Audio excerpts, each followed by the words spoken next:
남자가 있었습니다. 배신하면 살 수 있었는데요. 도망치면 됐었습니다. 아무도 탓하지 않았을 거예요. 적도 많았고 혼자였고 이길 수 없는 싸움이었는데요. 그런데 하지 않았습니다. 칼을 들었어요. 앞에는 수만 명이 있었는데요. 그 애도 나갔습니다. 왜였을까요? 그 이유를 아는 사람이 없었어요. 하지만 그 선택이 1800년을 건너했습니다. 그런데 이상한 게 있었는데요. 그 사람을 가장 미워했던 적들이 있었습니다. 죽이려 했던 사람들이었는데요. 그런데 그 사람이 죽는 순간 그들이 울었어요. 원수가 울었습니다. 왜였을까요? 지금도 중국 전역에 그 사람을 모시는 사당이 있는데요. 장사꾼들이 절을 합니다. 군인들이 절을 해요. 심지어 조직폭력배들도 그 이름 앞에서는 고개를 숙인다고 했는데요. 도대체 이 사람이 누구길래요? 그리고 그 사람이 마지막에 남긴 선택이 있었는데요. 아무도 예상하지 못했던 선택이었습니다. 그 선택의 이유가 밝혀지는 순간 모두가 말을 잃었어요. 그런데 이 이야기는 거기서 끝난 게 아니었습니다. 아직 남아있었거든요. 지금 믿기지 않는 그 현장 속으로 영상이 도움이 되신다면 구독과 좋아요 부탁드립니다. 여러분의 작은 응원이 더 좋은 영상을 만드는 힘이 됩니다. 전쟁터였습니다. 사방이 막혀 있었어요. 앞에는 적군이었고 뒤에는 절벽이었는데요. 탈출할 길이 없었습니다. 함께했던 병사들은 이미 흩어졌어요. 혼자였는데요. 그런데 칼을 내려놓지 않았습니다. 왜였을까요? 그 이유를 알려면 처음으로 돌아가야 했습니다. 서기에 200년이었어요. 중국 땅 곳곳에서 군벌들이 싸우고 있었는데요. 한 나라가 무너지고 있었습니다. 강한 자가 살아남는 시대였어요. 의리보다 생존이 먼저였는데요. 배신은 당연한 거였고 도망치는 건 현명한 거였습니다. 살아남으려면 강한 자 편에 서야 했어요. 어제의 형제가 오늘의 적이 되는 시대였는데요. 그 시대에 이상한 사람이 있었어요. 배신하지 않는 사람이었는데요. 도망치지 않는 사람이었습니다. 질 걸 알면서도 끝까지 싸우는 사람이었어요. 주변 사람들이 이해하지 못했는데요. 왜 저러냐고 했습니다. 살면 되는 거 아니냐고 했는데요. 하지만 그 사람은 달랐습니다. 이 사람은 원래 아무것도 없었어요. 가문도 없었고 재산도 없었는데요. 젊었을 때는 시장에서 채소를 팔았다고 했어요.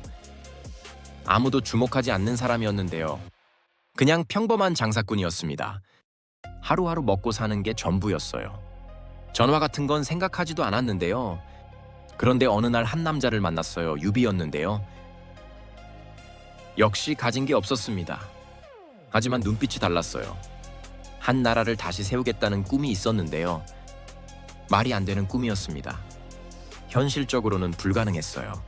아무것도 없는 사람이 나라를 세우겠다고요. 당시 사람들이 비웃었는데요. 그런데 이 사람은 비웃지 않았어요. 믿었습니다.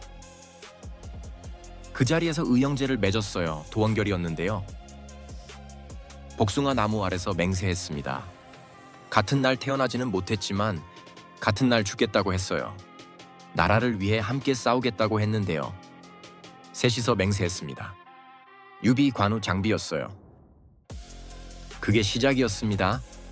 그 뒤로 함께 싸웠어요. 이기기도 했고 지기도 했는데요. 도망치기도 했습니다. 하지만 흩어지지 않았어요. 항상 다시 모였는데요. 그게 이 세 사람이었습니다. 돈도 없었고 땅도 없었고 군대도 변변치 않았는데요. 그런데 포기하지 않았어요. 그러다 서기 200년이었습니다. 유비가 도망쳐야 했어요. 조조의 군대가 너무 강했거든요. 따라갈 수 없었는데요. 두 형수가 있었습니다. 유비의 부인들이었는데요. 그분들을 버리고 갈 수 없었어요. 버리고 도망치면 살 수 있었는데요. 하지만 그렇게 하지 않았습니다. 그래서 남았어요. 조조 군대에 포위됐습니다. 싸웠는데요. 이길 수 없었어요. 결국 항복했는데요. 하지만 조건을 달았습니다. 세 가지였어요. 첫째, 한 나라 황제에게 항복하는 것이지 조조에게 항복하는 게 아니라고 했습니다. 둘째, 두 형수를 예우로 모셔야 한다고 했는데요. 셋째, 유비가 살아있다는 소식을 들으면 즉시 찾아가겠다고 했어요. 조조가 들어줬습니다. 그게 이상했어요. 적장이 조건을 달았는데 다 들어줬거든요. 왜였을까요? 조조도 이 사람을 인정했기 때문이었어요. 이런 사람은 본 적이 없었거든요. 지는 상황에서도 당당했는데요. 경수를 지키겠다는 이유 하나로 혼자 남은 사람이었습니다. 천하를 다투는 조조가 그 의리에 감탄한 거였어요.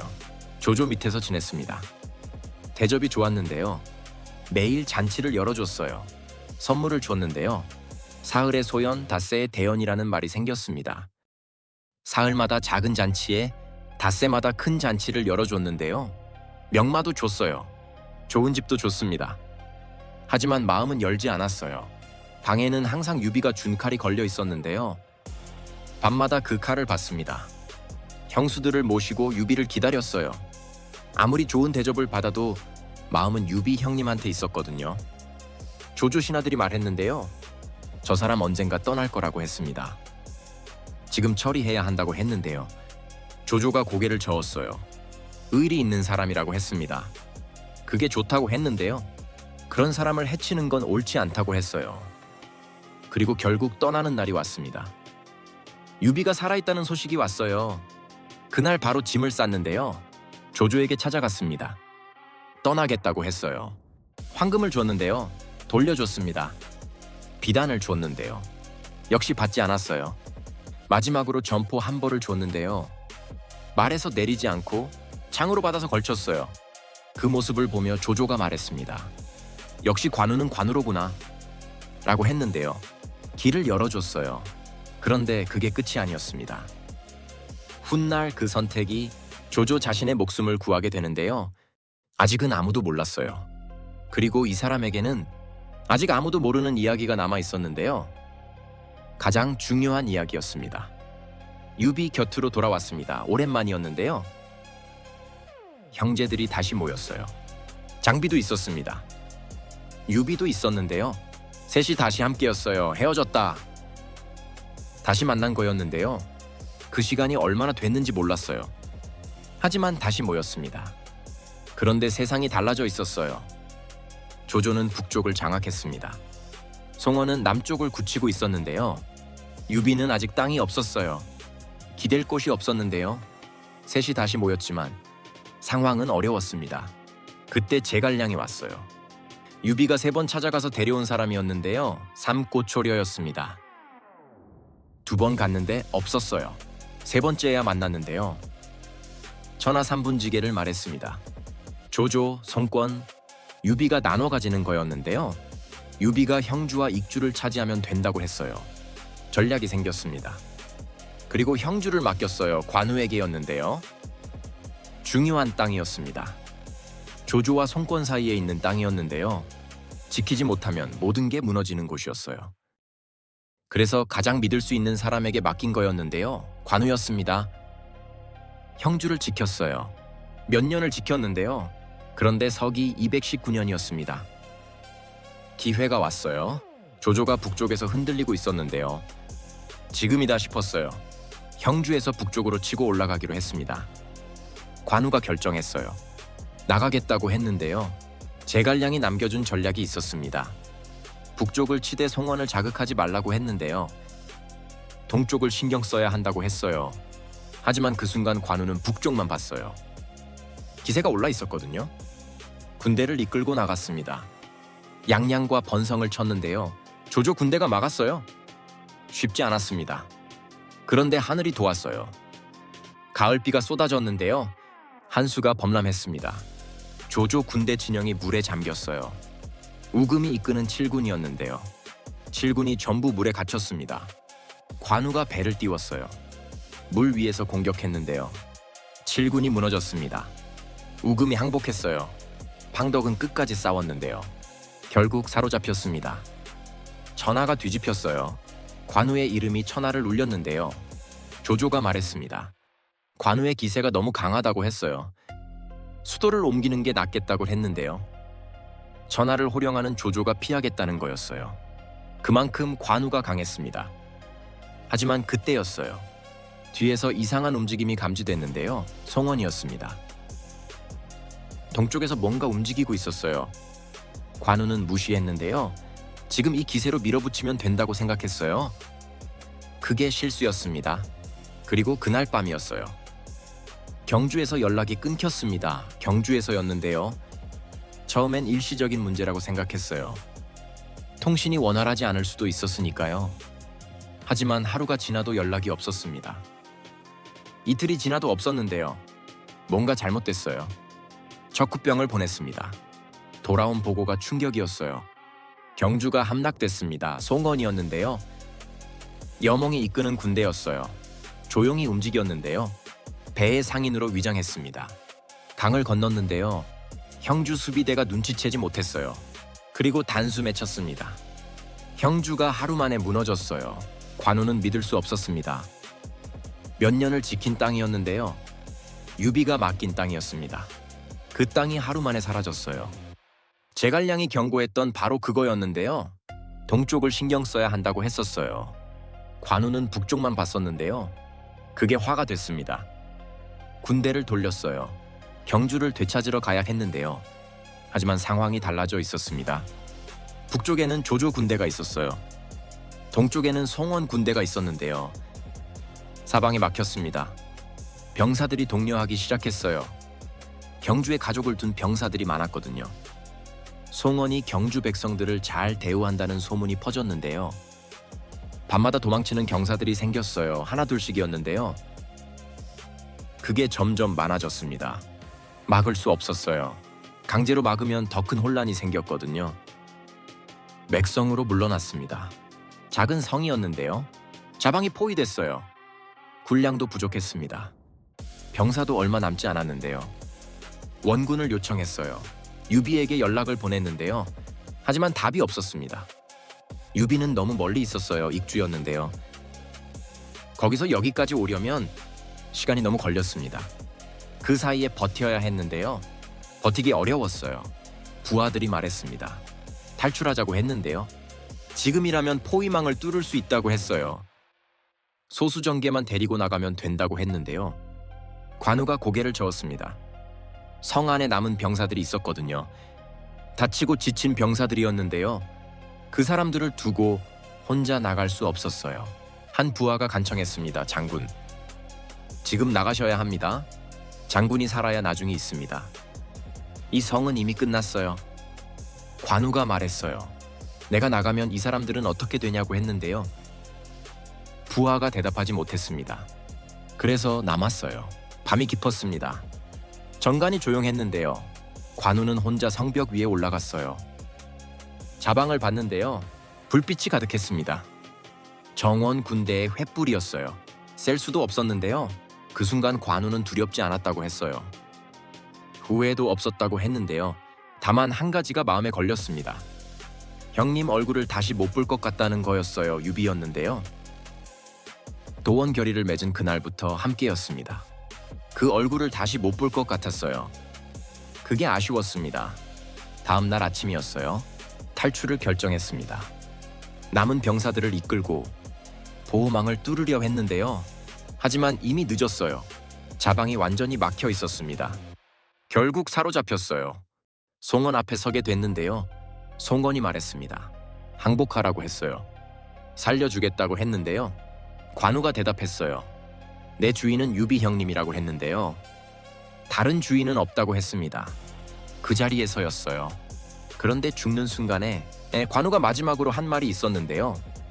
그 말이 훗날 전화에 퍼졌습니다. 관우가 죽었습니다. 서기 220년이었는데요. 나이 58이었어요. 맥성에서 사로잡혀 경주 땅에서 목숨을 잃었습니다.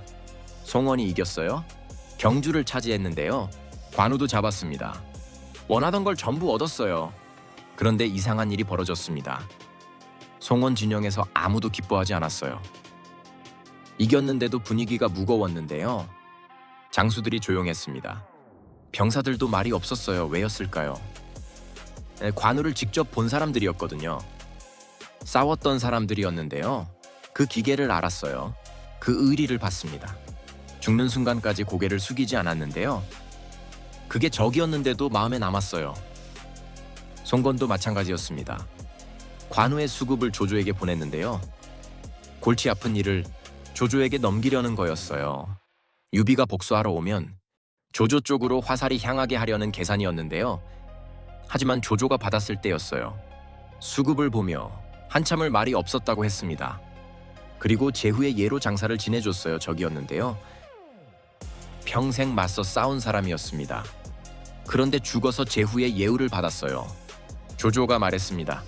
관우는 충성스럽고 위로운 사람이었다고 했는데요.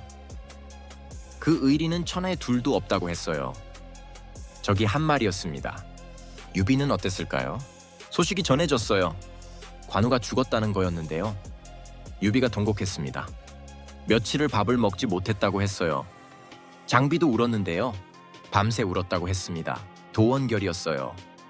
같은 날 죽겠다고 맹세했었는데요. 관우가 먼저 갔어요.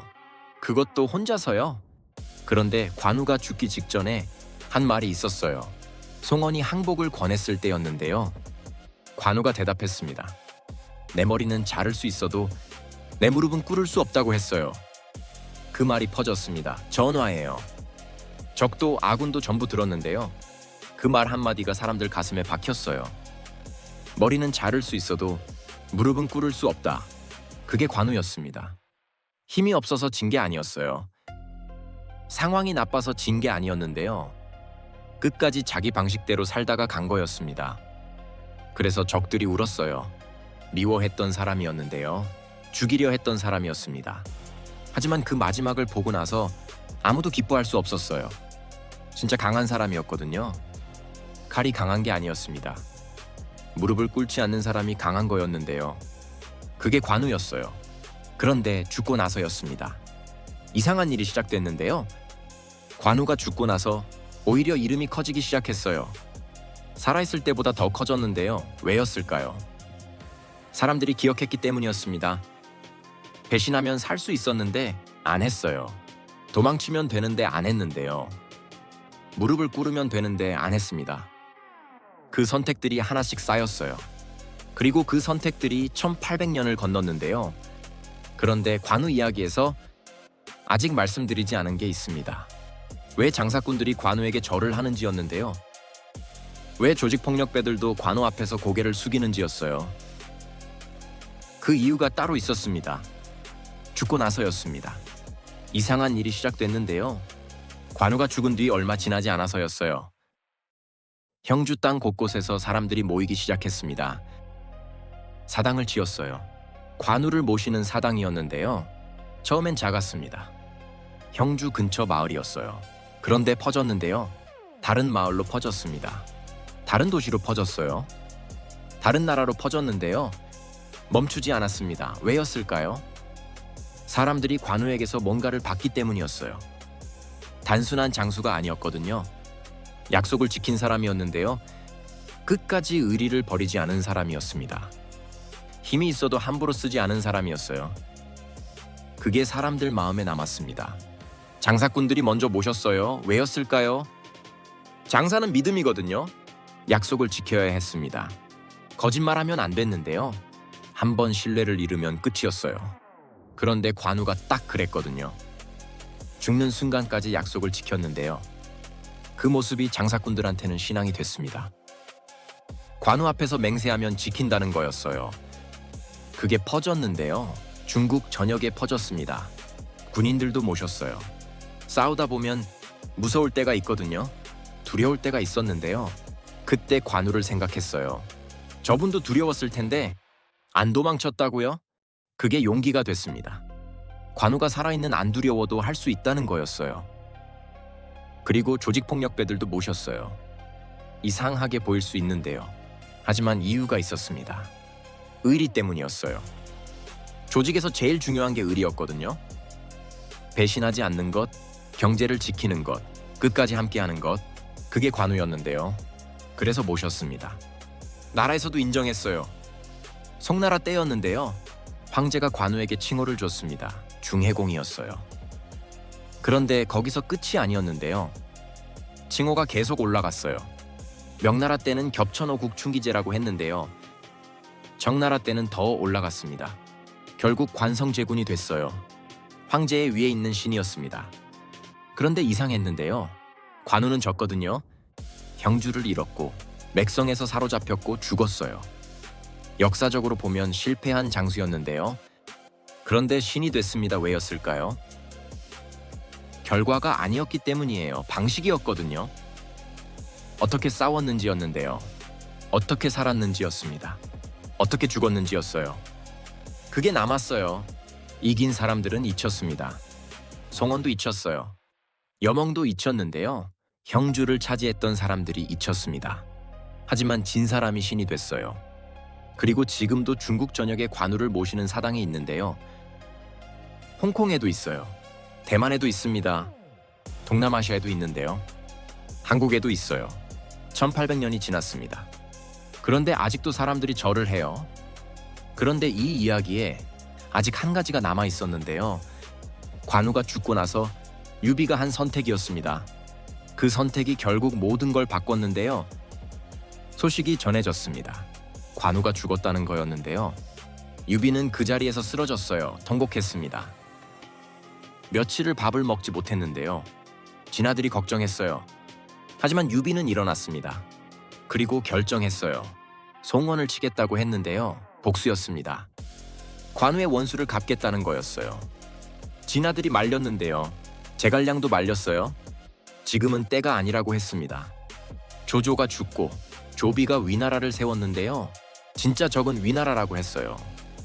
송원과 싸우면 안 된다고 했는데요. 하지만 유비는 듣지 않았습니다. 관우였거든요.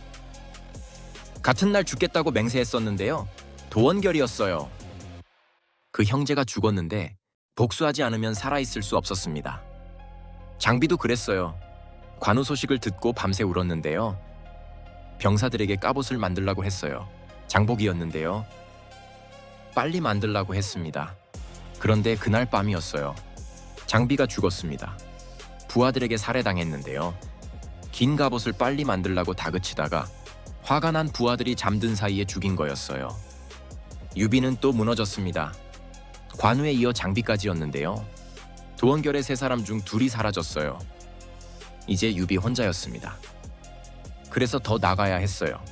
서기 212년이었습니다. 유비가 직접 군대를 이끌었어요. 대군이었는데요. 총나라 전력을 거의 다 쏟아부었습니다. 반드시 이기겠다는 거였어요. 송원이 당황했는데요. 겹상을 제안했습니다. 관우를 죽인 연공은 이미 병으로 죽었다고 했는데요. 이제 원한을 풀자고 했어요. 병주도 돌려주겠다고 했습니다. 유비가 거절했어요. 징역했습니다. 초반에는 잘 됐어요. 송원 군대를 밀어붙였는데요. 땅을 빼앗았습니다. 기세가 좋았어요.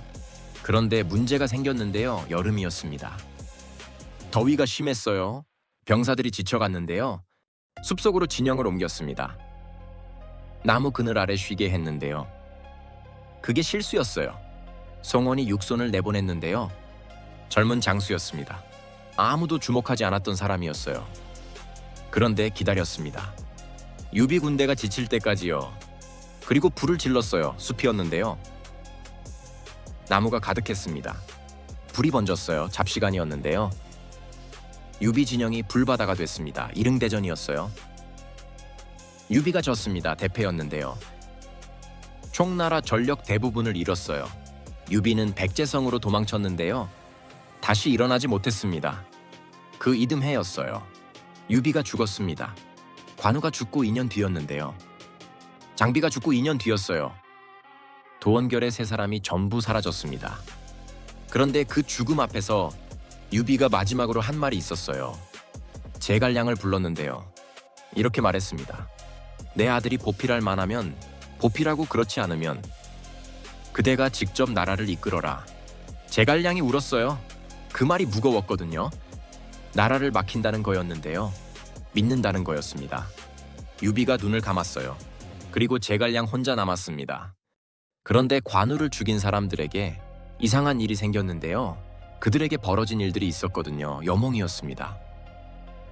형주를 빼앗은 장수였는데요. 관우를 사로잡은 사람이었어요. 송원이 가장 믿는 장수였습니다. 이 작전을 성공시킨 사람이었는데요. 그런데 이상한 일이 벌어졌어요. 관우가 죽고 얼마 지나지 않아서였습니다. 여몽이 갑자기 쓰러졌어요. 병이었는데요. 송원이 직접 치료를 명령했습니다.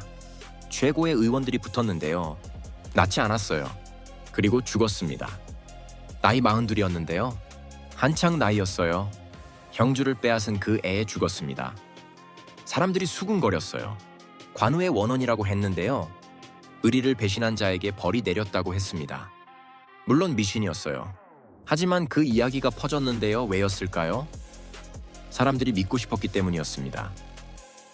의리를 지킨 사람이 헛되이 죽으면 안 된다는 거였는데요. 배신한 사람이 잘 살면 안 된다는 거였어요. 그래서 믿었습니다. 반장도 있었어요. 관우를 실제로 사로잡은 장수였는데요. 그도 오래 살지 못했습니다. 맞춤도 있었는데요. 관우의 목을 벤 사람이었어요. 역시 비명 행사했다고 전해졌습니다. 물론 역사적으로 정확하지 않을 수 있었어요. 하지만 그 이야기들이 퍼졌는데요. 1000년이 넘게 전해졌어요. 왜였을까요? 사람들이 원했기 때문이었어요. 의리는 져도 진다는 걸요. 배신은 이겨도 진다는 거였는데요. 그게 관우 이야기의 핵심이었습니다. 그리고 송건이었어요. 경주를 차지했습니다. 관우를 죽였는데요. 원하던 걸 전부 얻었어요. 하지만 그 뒤로 송원은 편하지 않았습니다. 유비가 쳐들어왔거든요. 이릉대전이었는데요. 결국 유비를 이겼어요. 하지만 그 전쟁이 오나라 전력도 소진시켰습니다. 위나라 조비가 그 틈을 노렸는데요. 3번이나 오나라를 쳤어요. 경주 하나 얻으려다가 사방이 적이 됐습니다. 송원이 나중에 말했다고 해요. 관우를 죽인 게 실수였다고요. 잘려뒀어야 했다고 했는데요. 유비와 송권 사이에 관우가 있으면 오히려 균형이 됐을 거라고 했어요. 너무 늦은 후회였습니다. 그런데 조조는 달랐어요. 관우의 수급을 받았을 때 제후의 예로 장사를 지내줬는데요. 그리고 이런 말을 남겼어요. 내가 평생 싸운 사람 중에 관우 같은 사람은 없었다고 했는데요. 저기 한 말이었습니다. 평생 싸운 적들 중에 최고라는 거였어요. 그런데 관우가 신이 된 진짜 이유는 거기에 있었는데요. 적도 인정했기 때문이었습니다. 아군이 칭찬하는 건 쉬워요. 하지만 적이 인정하는 건 달랐는데요. 평생 싸운 적이 죽어서도 예우를 갖춰주는 건 더 달랐습니다. 그게 관우였어요. 살아서는 무릎을 꿇지 않았고 죽어서는 적도 울게 만들었는데요. 그리고 1800년이 지났습니다. 지금도 관우를 모시는 사당이 있어요. 중국에만 3만 개가 넘는다고 했는데요. 그런데 한국에도 있었어요. 아무도 몰랐던 이야기였는데요. 목판에 있었습니다. 1800년이 지났습니다. 삼국시대는 끝났어요. 위나라도 사라졌는데요. 오나라도 사라졌습니다. 총나라도 사라졌어요. 3 나라가 전부 사라졌는데요. 그런데 관우만 남았습니다. 이상했어요. 이긴 사람들이 있었거든요. 송원이 이겼었는데요. 형주를 차지했어요. 관우를 죽였습니다. 이름대전에서도 이겼는데요. 유비를 무너뜨렸어요. 그런데 송건을 아는 사람이 얼마나 됩니까? 조비도 있었어요. 아버지 조조가 만들어 놓은 것들 위에 황제 자리를 올렸는데요. 위나라를 세웠습니다. 한나라를 없앴어요. 원하던 걸 다 잃었는데요. 그런데 조비를 아는 사람이 얼마나 됩니까? 사마염도 있었습니다. 위나라를 삼키고 진나라를 세웠는데요. 삼국을 통일했어요. 천하를 하나로 만든 사람이었는데요. 그런데 사마염을 아는 사람이 얼마나 됩니까? 이긴 사람들은 잊혔습니다. 그런데 진 사람이 남았어요. 관우였는데요. 형주를 잃었습니다. 맥성에서 사로잡혔어요. 죽었는데요. 역사적으로 보면 실패한 장수였습니다. 하지만 1800년째 기억됩니다. 왜였을까요? 결과가 아니었기 때문이에요. 이긴 사람들은 결과를 남겼는데요. 땅을 얻었고 황제가 됐고 나라를 세웠어요. 하지만 그 결과들은 사라졌습니다. 위나라도 사라졌고 오나라도 사라졌고 진나라도 사라졌는데요. 결과는 사라졌어요. 하지만 관우는 마음을 남겼습니다. 배신하지 않겠다는 마음이었는데요. 도망치지 않겠다는 마음이었어요. 무릎을 꿇지 않겠다는 마음이었는데요. 형제를 지키겠다는 마음이었어요. 그 마음이 1800년을 건넜습니다. 그리고 사람들이 그 마음이 필요했어요. 장사꾼들은 약속을 지키고 싶었는데요. 관우를 모셨습니다. 군인들은 용기가 필요했는데요. 관우를 생각했어요. 힘없는 사람들은 의지가 필요했는데요. 관우 이야기를 읽었습니다. 1800년 동안 사람들이 그 이야기를 찾았어요. 그게 관우가 신이 된 이유였습니다. 무기가 강해서가 아니었어요. 전투에서 이겨서가 아니었는데요. 살아있는 방식이 달랐기 때문이었습니다. 그런데 이 이야기가 한국과 연결됐는데요. 한국이었습니다. 작은 나라였어요. 늘 강대국 사이에 끼어 있었는데요. 중국이 있었고 일본이 있었습니다. 러시아가 있었고 미국이 있었는데요. 늘 눌렸어요. 침략당했습니다. 식민지가 됐는데요. 전쟁을 겪었어요. 폐허가 됐습니다. 그런데 멈추지 않았어요. 일어섰습니다. 그 과정이 관우와 비슷했는데요. 이길 수 없는 싸움이었습니다. 아무것도 없었어요. 강대국들이 무시했는데요. 불가능하다고 했습니다. 그런데 했어요. 전쟁 후 세계에서 가장 가난한 나라였는데요. 지금은 세계 10위권 경제대국입니다. 반도체가 세계를 먹었어요. 드라마가 전 세계에서 봐요. 음악이 세계 차트에 올라가는데요. 관우가 그랬던 것처럼요. 지는 것 같았지만 이겼습니다. 그리고 이 이야기에는 아직 한 가지가 남아 있었는데요. 서울 한복판에 있는 관우사당이었습니다. 아무도 몰랐던 이야기였어요. 동묘였는데요. 동대문 근처였어요. 지하철역 이름도 동묘아평이었습니다. 벼룩시장으로 유명한 곳이었는데요. 많은 사람들이 그냥 지나쳤어요. 그런데 그 안에 관우가 있었습니다. 동관악묘였는데요. 관우를 모시는 사당이었어요. 400년이 넘은 건물이었는데요. 임진왜란 때 세워졌습니다. 왜였을까요? 임진왜란이었어요. 서기 1592년이었는데요. 일본이 쳐들어왔습니다. 조선이 무너지고 있었어요. 한양이 함락됐는데요. 선조가 도망쳤습니다. 백성들이 죽어갔어요. 나라가 끝날 것 같았는데요. 그때 명나라가 왔어요. 원군이었는데요. 명나라 군대가 조선을 도우러 왔습니다. 이 여성이 이끄는 군대였는데요. 긴 여정이었어요. 중국 땅에서 조선까지 왔는데요. 그 군대 안에 관우를 모시는 사람들이 있었어요. 명나라 병사들이었는데요. 전쟁터에 나가기 전에 관우에게 절을 했습니다. 승리를 빌었는데요. 무사히 돌아오게 해달라고 했어요. 전쟁터에서 용기를 달라고 했는데요. 관우는 그들의 수호신이었습니다. 조선 사람들이 봤어요. 처음엔 이상했습니다. 저게 뭐냐고 했는데요. 중국 장수를 신으로 모신다고요?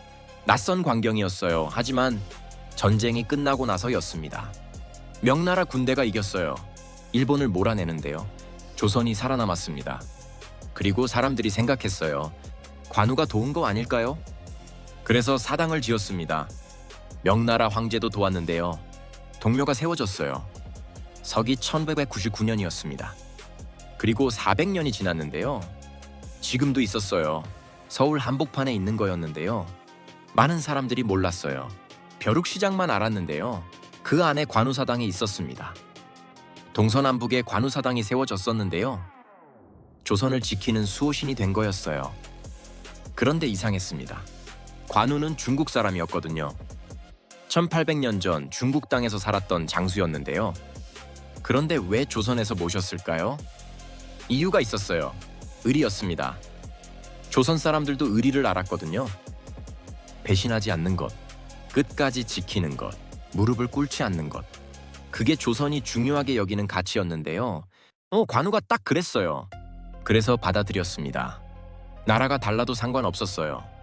지대가 달라도 상관없었는데요. 그 마음이 같았기 때문이었습니다. 그리고 지금도 동료가 있어요. 서울 한복판에 있는데요. 지하철을 타면 갈 수 있습니다. 동료 앞역에서 내리면 되는데요. 그 사당 안에 들어가면 관우가 있어요. 1800년 전 중국 땅에서 배신하지 않았던 그 사람이었는데요. 400년 전 조선에 왔어요. 그리고 지금도 서울에 있었습니다. 한 번도 떠난 적이 없었는데요. 그게 관우였습니다. 시간을 건넜어요. 나라를 건너는데요. 지금도 살아 있었습니다. 그런데 관우 이야기에서 아직 말하지 않은 게 있었어요. 관우가 평생 숨겼던 것이었는데요. 그게 뭔지는 마지막 장에서 말씀드리겠습니다. 평생 말하지 않았습니다. 싸울 때도 말하지 않았어요. 도망칠 때도 말하지 않았는데요. 조조 진영에 있을 때도 말하지 않았습니다. 형주를 지킬 때도 말하지 않았어요. 맥성에서 죽어가면서도 말하지 않았는데요. 그게 뭐였을까요? 두려움이었습니다. 관우도 두려웠어요. 사람이었거든요. 칼이 무섭지 않은 사람은 없었는데요. 죽음이 두렵지 않은 사람도 없었습니다. 질 수 있다는 걸 알면서도 싸워야 할 때 두려움이 없을 수 없었어요. 형주에서 혼자 군대를 이끌 때도 두려웠을 거예요. 맥성에서 포위됐을 때도 두려웠을 거였는데요. 그런데 말하지 않았습니다. 왜였을까요? 말하면 흔들리기 때문이었어요. 두렵다고 말하는 순간 병사들이 흔들렸거든요. 장수가 두렵다고 하면 아무도 따라오지 않았는데요. 그래서 말하지 않았습니다. 혼자 삭혔어요. 밤마다 성벽 위에 올라가서 혼자 봤는데요. 사방에 불빛을요. 그리고 내려와서는 아무 말도 하지 않았습니다. 맥성에서 포위됐을 때였는데요. 자방이 막혔습니다. 탈출할 길이 없었어요. 병사들이 도망치고 있었는데요. 군량도 떨어졌습니다. 그 순간 관우는 성벽 위에 혼자 올라갔어요. 밤이었는데요. 자방에 횃불이 가득했습니다. 종건 군대였어요. 셀 수도 없었는데요. 그 순간 관우가 뭘 생각했는지 기록에 없습니다. 하지만 짐작할 수 있어요. 유비 형님 얼굴이 떠올랐을 거예요. 도원결의 그날이었는데요. 복숭아 나무 아래였습니다. 셋이서 맹세했어요. 같은 날 죽겠다고 했는데요. 그날이 생각났을 거예요. 장비 얼굴도 떠올랐을 거예요. 싸우다가 도망치고 다시 모이고 또 싸웠는데요. 그 시간들이 떠올랐을 거였습니다. 그리고 두려웠을 거예요. 하지만 내려가지 않았어요. 다음날 아침이 됐는데요. 탈출을 시도했습니다. 남은 병사들을 이끌고 보위망을 두르려 했어요. 하지만 이미 늦었는데요. 자로 잡혔습니다. 정원 앞에 섰어요. 항복하라고 했는데요. 잘려주겠다고 했습니다. 관우가 대답했어요. 내 머리는 자를 수 있어도 내 무릎은 꿇을 수 없다고 했는데요. 그 한마디였습니다. 두려웠지만 말하지 않았어요.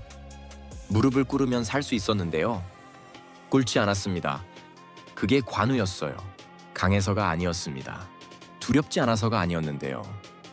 두려워도 하지 않는 사람이었어요. 그게 진짜 강한 거였는데요. 그리고 그 모습이 1800년을 건넜습니다. 지금도 사람들이 관우 이야기를 읽을 때 오는 이유가 거기에 있어요. 강해서 오는 게 아니었는데요.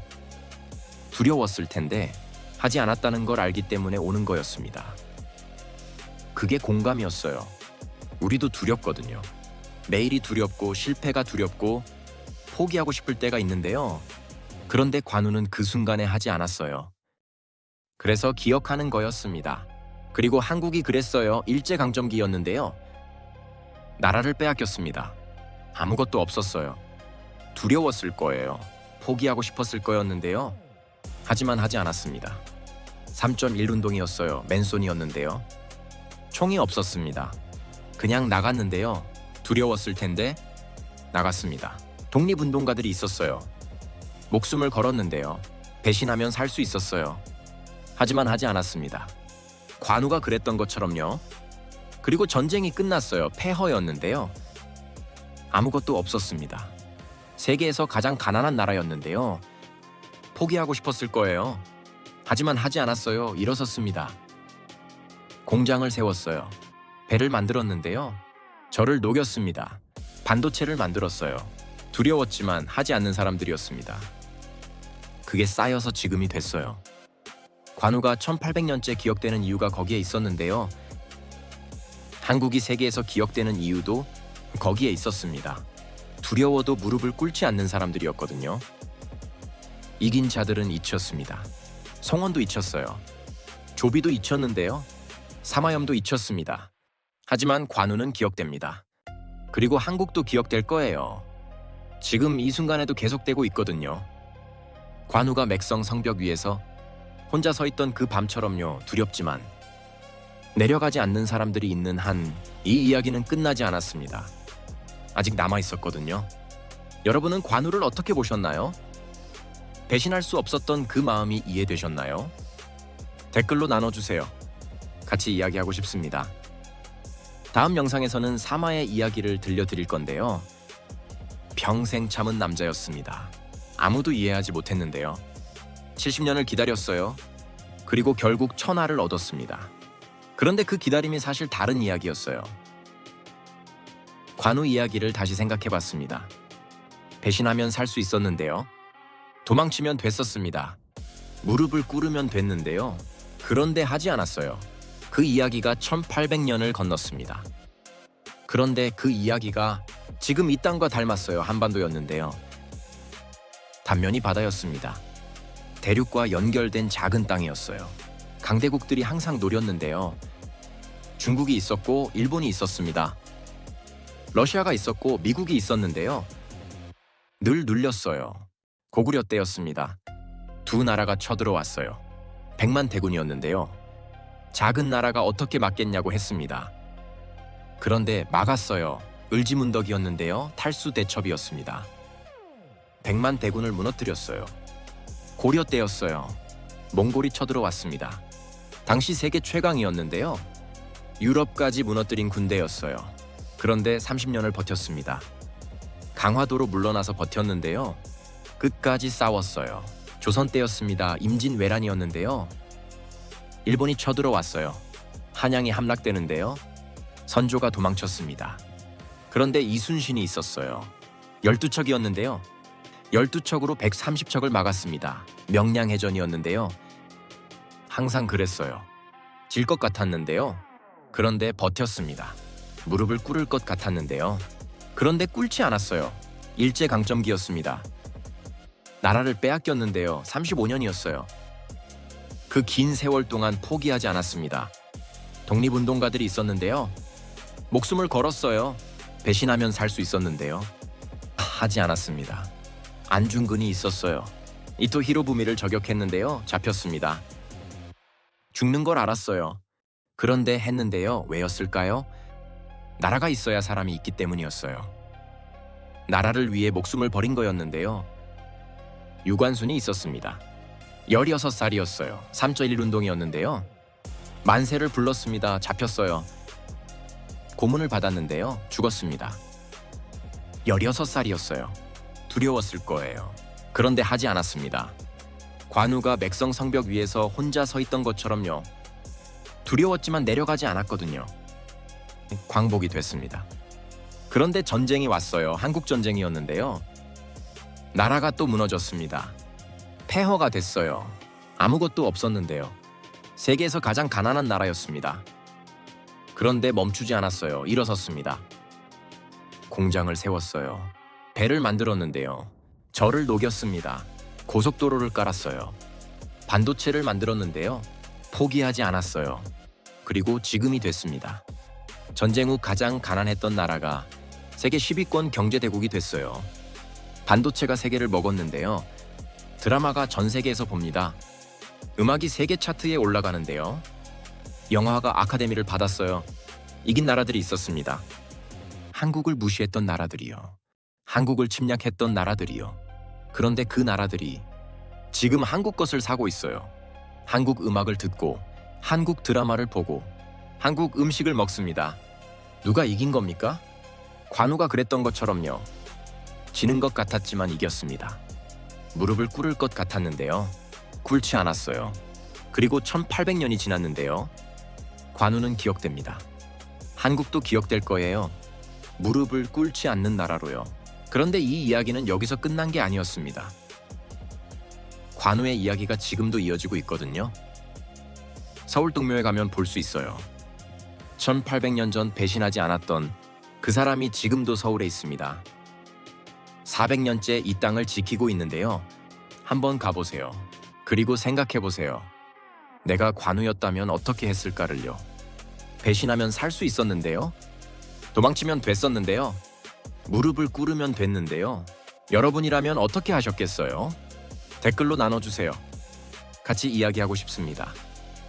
다음 영상에서는 사마의 이야기를 들려드릴 건데요. 평생 참은 남자였습니다. 아무도 이해하지 못했는데요. 70년을 기다렸어요. 그리고 결국 천하를 얻었습니다. 그런데 그 기다림이 사실 다른 이야기였어요. 관우 이야기를 마치기 전에 한 가지 더 말씀드리고 싶었습니다. 1800년 전 이야기였는데요. 그런데 왜 지금도 사람들이 오는지 생각해봤어요. 강에서가 아니었습니다. 완벽해서가 아니었는데요. 관우도 실수했어요. 형주를 잃은 것도 관우의 실수였거든요. 제갈량이 경고했는데요. 동쪽을 신경 써야 한다고 했었어요. 그런데 무시했습니다. 북쪽만 봤거든요. 그게 화가 됐어요. 경주를 잃었습니다. 맥성에서 포위됐어요. 결국 죽었는데요. 질패였어요. 그런데 사람들은 그 실수 때문에 관우를 외면하지 않았습니다. 오히려 더 기억했는데요. 왜였을까요? 실수에도 포기하지 않았기 때문이었어요. 형주를 잃고 나서 도망칠 수 있었는데요. 어딘가로 숨을 수 있었어요. 그런데 남았습니다. 맥성에서 버텼어요. 병사들을 두고 혼자 나가지 않았는데요. 끝까지 함께 했습니다. 그게 사람들 마음에 남았어요. 완벽한 사람이 아니었거든요. 실수하고 판단을 잘못하고 결국 지는 사람이었는데요. 그런데 포기하지 않았어요. 두려워도 나아갔습니다. 그게 공감이었어요. 우리도 그렇거든요. 매일 실수합니다. 판단을 잘못할 때가 있어요. 두려울 때가 있는데요. 포기하고 싶을 때가 있습니다. 그런 순간에 관우 이야기가 생각나는 거예요. 저 사람도 두려웠는데요. 실수도 했는데요. 그런데 포기하지 않았어요. 그러니까 나도 할 수 있지 않을까요? 그게 관우가 신이 된 이유였습니다. 완벽해서가 아니었어요. 두려워도 나아가는 사람이었기 때문이었는데요. 그리고 한국이 그랬습니다. 완벽하지 않았어요. 실수도 많이 했는데요. 돌아보면 잘못된 선택도 있었습니다. 하지만 포기하지 않았어요. 두려워도 나아갔는데요. 그게 지금의 한국을 만들었습니다.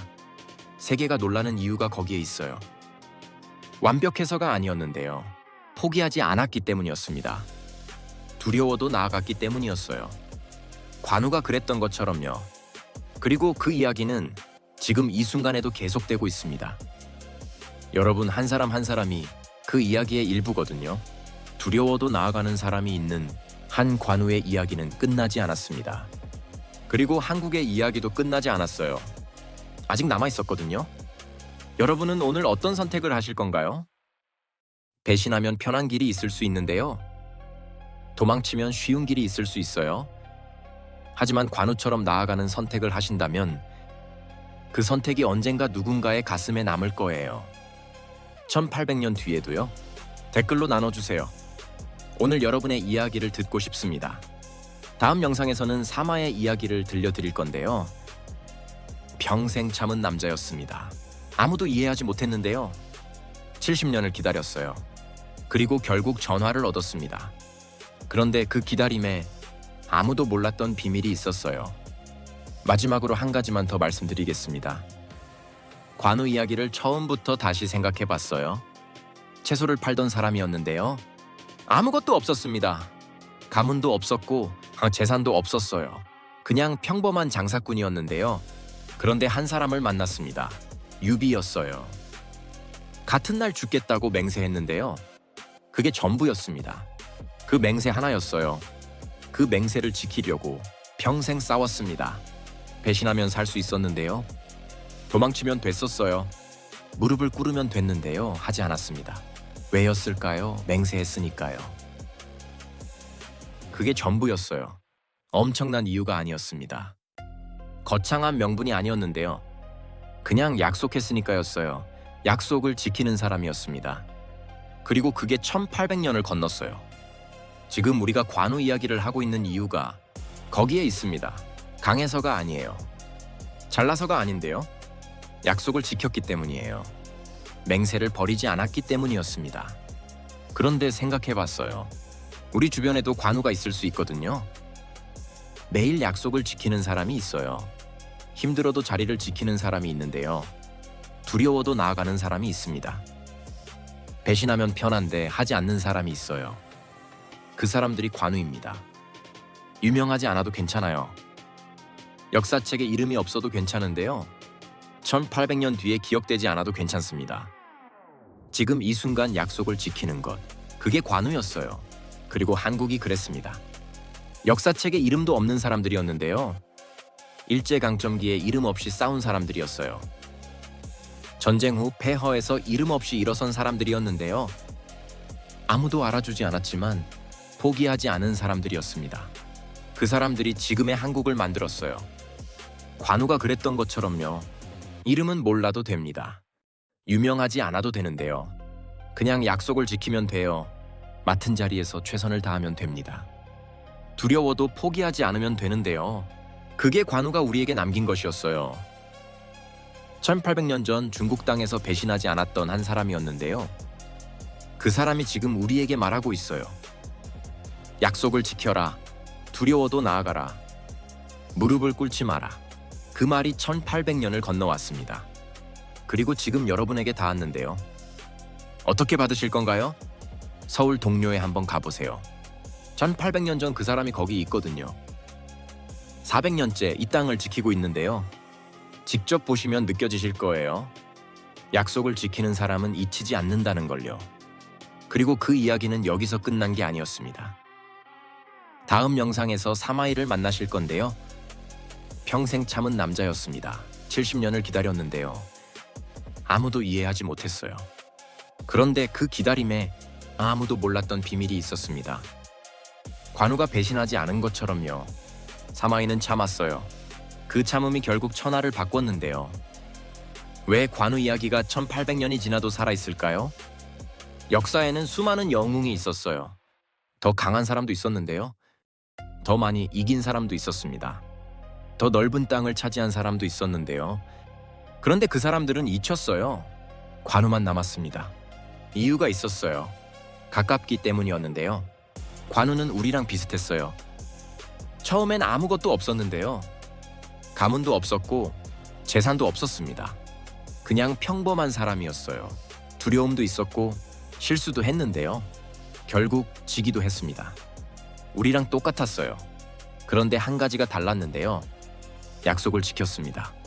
그게 전부였어요. 엄청난 능력이 아니었는데요. 특별한 재주가 아니었습니다. 그냥 한 번 맺은 의리를 끝까지 지킨 거였어요. 그게 1800년을 건넜습니다. 그리고 지금 우리 시대에도 그 이야기가 필요한 이유가 있어요. 세상이 빠르게 바뀌고 있거든요. 어제의 친구가 오늘의 경쟁자가 되는 시대예요. 이익이 되면 함께하고 이익이 없으면 떠나는 시대인데요. 약속보다 계약이 중요하고 의리보다 조건이 중요한 시대입니다. 그런 시대에 관우 이야기가 더 울리는 거예요. 배신하면 살 수 있었는데요. 도망치면 됐었는데요. 무릎을 꿇으면 됐는데요. 그런데 하지 않았어요. 그 선택이 지금 이 시대에 더 강하게 꽂히는 겁니다. 왜냐고요? 그렇게 하는 사람이 줄었기 때문이에요. 약속을 지키는 사람이 줄었거든요. 끝까지 함께하는 사람이 줄었는데요.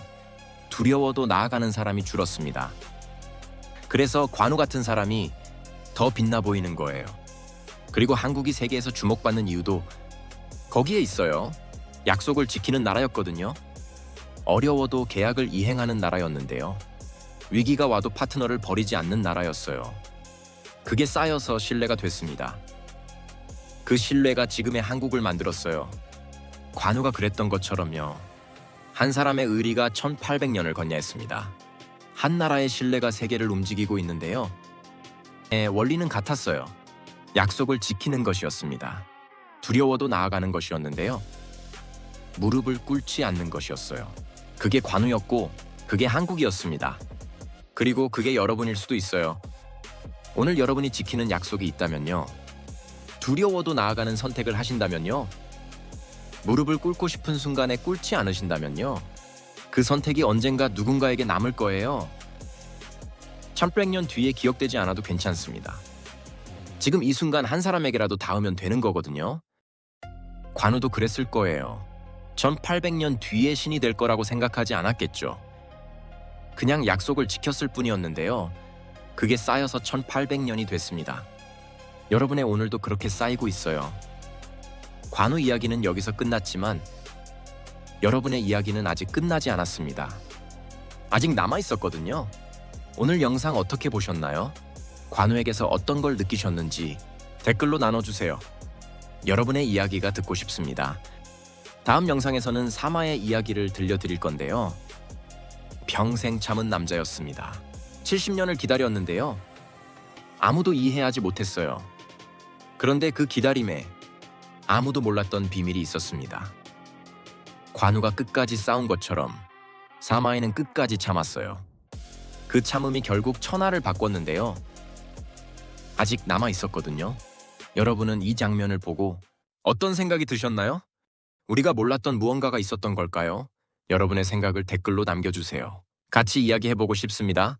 이런 놀라운 이야기. 구독하시면 이보다 더 놀라운 이야기 이어집니다. 지금까지 패밀리 유튜브였습니다.